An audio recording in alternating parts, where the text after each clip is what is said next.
예, 안녕하세요. 오늘은 위험물 제조소의 환기설비와 배출설비가 있죠. 환기설비와 인하방지기에 대해서 설명을 드리겠습니다. 이게 그 환기설비죠. 이 자체가 환기설비입니다. 환기설비의 그 공기 유입구가 공기 이렇게 들어오는 유입구죠. 건물 안에 가연성 전기나 가연성 미분은 아주 한문이죠. 아주 부드러운 고운 가루를 말합니다. 미분을 건물 밖으로 빼내는 설비를 환기설비를 한다. 그 액체 위험물은 가연성 유전기가 발생할 거고, 고체 위험물은 이제 가루가 날릴 수 있겠죠. 그러니까 건물 안에 그 위험물 이 가루를 건물 밖으로 빼내는 거죠. 회전식 고정 벤틸레이터 또는 루프팬 방식으로 외부의 바람을 이용하여 작동하는 겁니다. 그 환기설비는 위험물 제조소의 모든 장소에 의무적으로 설치해야 됩니다. 근데 그 배출 설비를 설치한다면 환기 설비를 설치하지 않을 수 있다, 이런 기준이 있습니다. 환기 설비의 기능 또는 설치 목적은 제조소 건물 안에 많은 양의 가연성 유전기나 가연성 미분이 체류하여 유전기나 가연성 미분이 폭발 범위 내에 있을 때 점화원에 의해 발화할 우려가 있기 때문에 환기 설비를 작동하여 건물 밖으로 가연성 유전기나 미분을 빼내는 기능을 하는 겁니다. 이 환기 설비는 이제 바람에 의해서 이제 벤틸레이터가 돌아가는 거죠.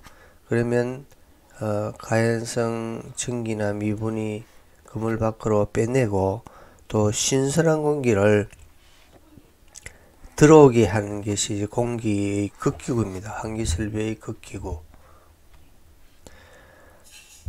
이게 그 환기설비의 집유설비 가까이에 이제 환기설비의 그 밖으로 빼내는 이 입구를 이제 집유설비 가까이에 설치하고, 이 극기구는 외부에서 이제 공기가 신선한 공기가 들어올 수 있게 하는 거죠. 루프 지붕 위에 설치하는 환기설비입니다. 루프팬 설비입니다. 환기설비는 자연배기 방식으로 하여야 한다 기준에 되어 있습니다. 자연배기 방식은 바람의 힘에 의해 환기장치를 돌려 제수하는 유전기나 미분을 외부 건물 밖으로 빼내는 방식을 말합니다. 강제배기 방식은 배풍기 등 기계설비에 의해 유전기나 미분을 외부로 빼내는 방식, 이건 이제 배출설비에 해당됩니다. 그 환기설비는 바람의 힘에 의해서 그 유전기를 건물 밖으로 빼내는 건데, 배출설비는 이제 더 그 많은 양을 빼낼 수 있죠. 배풍기를 돌려서 유전기를 건물 밖으로 빼내는 거니까. 극기 면적. 이제 여기에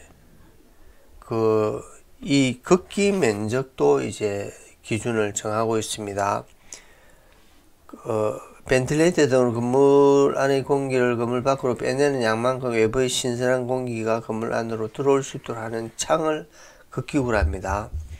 극기구는 해당 극기구에 설치된 실의 바닥 면적 150평방미터마다 한 개 이상으로 하되 그 크기는 800제곱센티미터 이상으로 한다. 다만 바닥 면적이 150평방미터 미만인 경우에는 다음 크기로 한다. 바닥 면적이 각각의 해당되는 경우의 극기구 면적을 기준을 정하고 있습니다. 그리고 극기구는 낮은 곳에 설치하고 가는 눈의 구리망 등으로 인하방지망을 설치합니다. 등이라 했습니다. 구리로 된 것도 되고 뭐 알루미늄이나 그 밖의 또 이제 이온물의 종류에 따라서 적합한 것을 하면 됩니다.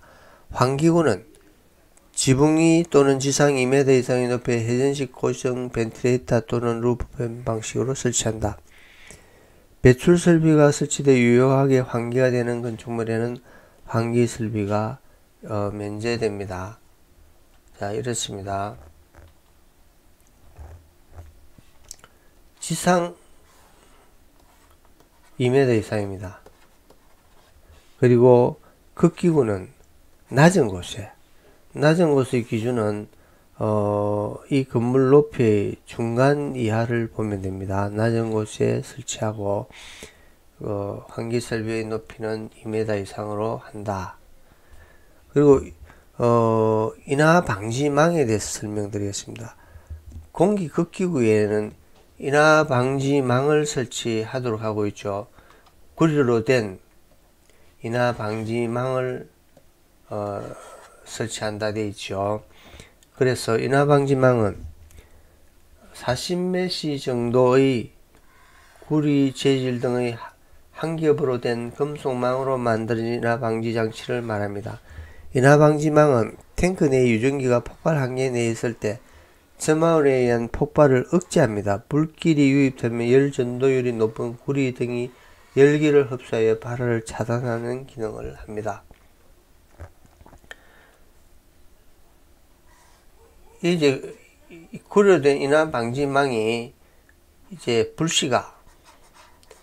밖의 불씨가 이 건물 안으로 옮겨 붙는데, 이제 이러면서 여기 인하 방지망이 그 열을 흡수해서 이제 옮겨 붙지 않게 하는 기능을 하는데, 아주 큰 효과는 뭐 기대할 수는 없습니다만 조금 어느 정도의 효과는 있겠죠. 그 열 전도율이 높은 구리망으로 열을 흡수해서 이제 그 화염을 차단하는 기능을 하는데, 어느 정도의 화염은 그 열 흡수율 이상이면은 이쪽에 옮겨 붙겠죠.